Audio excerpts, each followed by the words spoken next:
Hello there and welcome dear viewers to this week's episode of Newsdesk, the video game news roundup show from TheSixthAxis.com. A good couple of big stories this week, but we'll kick things off with Sony's big Japanese PlayStation presser held on Monday, and the reveal of surprise new hardware in the form of the PS Vita TV. The tiny console contains all the innards of Sony's latest portable, is compatible with a regular DualShock, and plugs into your TV via HDMI. Naturally, it can run native Vita games as well as downloaded PSP and PS1 games, but the lack of a touchpad on current DualShocks means big, touch-heavy titles like Uncharted and Gravity Rush are not compatible right now. It can also use remote play, making it kind of like Sky Multiroom for your PS4, and releases on November 14th in Japan for the local equivalent of about £60. Western release details are yet to be confirmed. There's also a new 2000 model of the Vita itself, slimming the console down, extending the battery life, adding 1GB of internal storage, and making various other minor adjustments. That's also Japan only for the moment, but releases in 6 colours on October 10th alongside a new 64GB memory card. In terms of new games, there's a new Soul Sacrifice, Delta, as well as a massive single-player Phantasy Star spin-off titled Nova, while Sony has released the first details of Over My Dead Body 2, the sequel to the PS1 RPG, and Vision Trick Media's Pavilion is the latest PlayStation indie game, due next spring for Vita and PS4. Talking of PS4, the console will release on February 22nd in Japan, with the delay apparently due to the lack of Japan-friendly PS4 titles until the new year. Those titles include a port of Dynasty Warriors 8 Extreme Legends, a new Yakuza game titled Ishin, or Restoration, new IP from Lily Bergamo from Grasshopper, Capcom's Deep Down, which is currently a PS4 exclusive and includes Assassin's Creed style modern day sections, while Square Enix have announced that a beta version of Final Fantasy XIV will be out at Japanese launch, with the final PS4 version of the game being free to those who have picked it up on PS3. There are also PS4 entries in the Mobile Suit Gundam and Idolmaster series on the way from Namco Bandai. Those hoping for more announcements at the upcoming Tokyo Game Show may be disappointed, with Worldwide Studios head Shuhei Yoshida tweeting that the company made all its announcements now rather than waiting for the show. But then this is a man whose Twitter bio now describes him as a Twitter addict and troll, and who previously said not to expect any big news out of the company's actually packed Gamescom show. Sony wasn't the only one with announcements this week. Ubisoft lifted the lid on a whole slate of new digital titles due for release in 2013 and 2014. The Vita's Assassin's Creed 3 Liberation is coming to PC, PS3 and 360 as Liberation HD, dropping the 3 as it does so, while Rayman Fiesta Run is a sequel to the wildly successful Jungle Run, with more Origins themed running and jumping and a dash of Legend's still Vita absent invasion levels. Assassin's Creed Pirates is a mobile game set in the universe of Black Flag, End War Online is a browser-based follow-up to the 2008 console game, and Rabbids Big Bang is exactly what you'd expect, making the Rabbids' first appearance on mobiles. Finally, there are 2 new titles based on the impressive UbiArt 2D framework developed for Rayman Origins.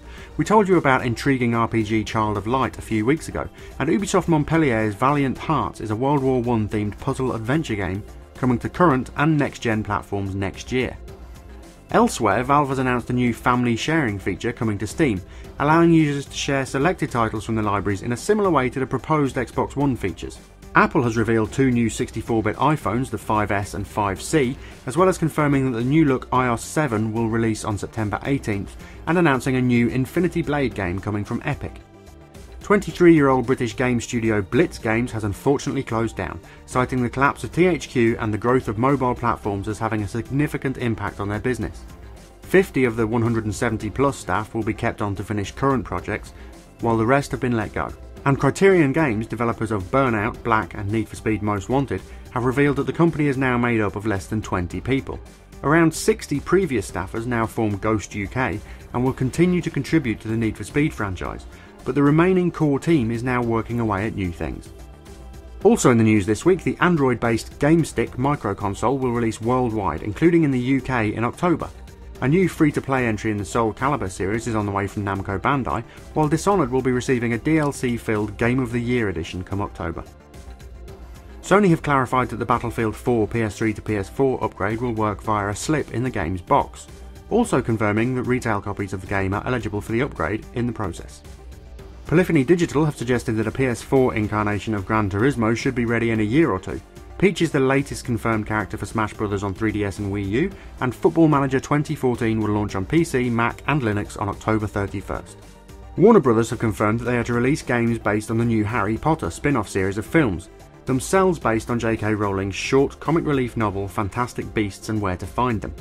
They also suggested that new games based on DC Comics properties are due to be announced in the coming months, while Arkham Origins Deathstroke DLC will last a hefty 5 to 6 hours. On the Marvel side of things, the surprisingly good tie-in game to the recent Amazing Spider-Man film has been reclassified by the American ratings board, the TSAtv, this time for Vita, following previous retail listings earlier in the year. And away from comic characters but sticking with superheroes, infamous Second Son pre-orders will net themselves a nice selection of custom designed jackets for Delsin. Lovely. Wrapping things up this week, Payday 2 has sold more than 1.6 million copies since release, with an impressive 80% of those being digital purchases. Ubisoft have detailed the next-gen improvements to Assassin's Creed 4, including significantly more detailed characters and individually rendered raindrops, while Call of Duty Ghosts will include at least some shooting of people in space. Season 2 of live-action Mortal Kombat web series Legacy is due to start this month, and Gearbox have suggested that they intend to do more of the smaller Headhunter DLC packs for Borderlands 2 if the first, titled TK Baja's Bloody Harvest and releasing in October, is successful. Chart time, and Saints Row 4 is number 1 for a third week. Rome Total War 2 and Diablo 3 enter the charts at 2nd and 3rd respectively, and appropriately, while Splinter Cell Blacklist is down 2 to 4th, and Disney Infinity is down 1 to 5th.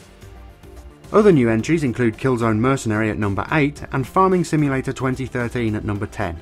There's just time for the usual reminders. The latest Humble Bundle is now live, including Trine 2, Mark of the Ninja, Eats Munchies and Brutal Legend, as well as FTL and Fez for those paying over the average, and the developer sessions for this month's Eurogamer Expo have been announced.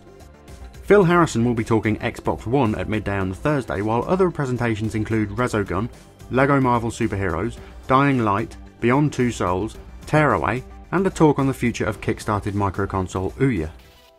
Oh, did you think we'd somehow forgotten? Not likely. That's right, GTA 5, probably the biggest game of the year and potentially one of the most expensive of all time, costing around £170 million to develop, is due out this coming Tuesday, the 17th of September.